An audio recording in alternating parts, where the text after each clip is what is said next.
अस्सलाम वालेकुम। आप सभी जानते हैं कि हिंदुस्तान के अंदर जो बीजेपी हुकूमत ने एक बिल लाया था,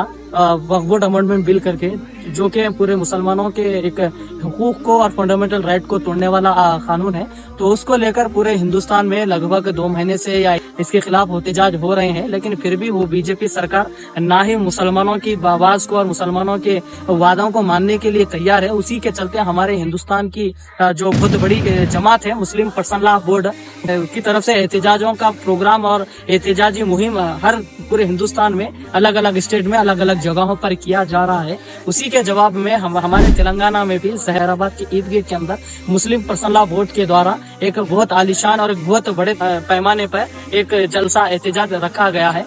उस जलसे के अंदर हमारे हिंदुस्तान के मुस्लिम पर्सनल लॉ बोर्ड के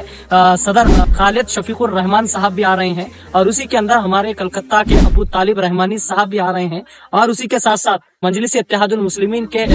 लीडर अकबरुद्दीन ओवैसी साहब और कांग्रेस के एमपी जहराबाद के सुरेश शेट्टर साहब भी आ रहे हैं। तो मैं सभी से गुजारिश करता हूं, सभी से रिक्वेस्ट करता हूं कि अगर आज हम एकजुट नहीं हुए, अगर आज हमने इत्तेहाद का दामन छोड़ दिया, तो हमारे मुल्क में इसी तरीके से मुसलमानों को सताया रुलाया जाएगा, उनकी हुकूक को तोड़ा जाएगा। ये वक्त है सभी को एक होने का, सभी को साथ रहने का। मैं सभी सेकुलर पार्टियों का शुक्रगुजार करता हूँ, और भी जो सेकुलर पार्टियां हैं जो किसी न किसी दबाव से रुके हुए हैं, दबे हुए हैं, खामोशी है और चुप्पी इख्तियार कर रहे हैं, मैं उनसे रिक्वेस्ट करता हूं कि ये मसला किसी पार्टी या किसी सियासी जमात का नहीं है, ये मसला हमारे हुकूक का है, और ये मसला संविधान का है, और ये फंडामेंटल राइट का है। मैं उनसे फिर एक बार गुजारिश करता हूं कि वो भी सामने आए और मुसलमानों के लिए अपने कदम ब कदम ठहरें, और हमारे हुकूक के लिए आप भी आवाज उठाएं। और मैं सभी से गुजारिश करता हूं, सभी मुसलमानों से, और जो हमारे जो संगारेड्डी डिस्ट्रिक्ट है और जहराबाद के जितने भी अतराफ अकनाफ के लोग हैं, हम सभी हमारे जो अकाबिरीन जो हमको दावत दिए हैं, हमें जरूरत है उनकी हिम्मत अफजाई करें,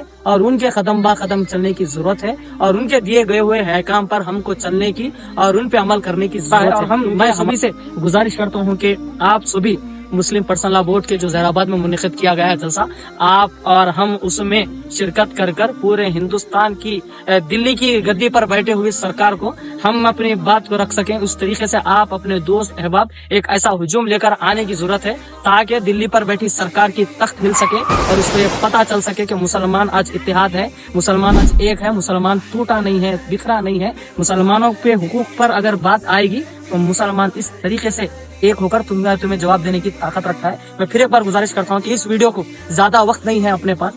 जितना हो सके शेयर करिएगा और सभी शिरकत करने की कोशिश करिएगा। खुदा हाफिज़, जय हिंद, जय सेकुलरिज्म, जय संविधान।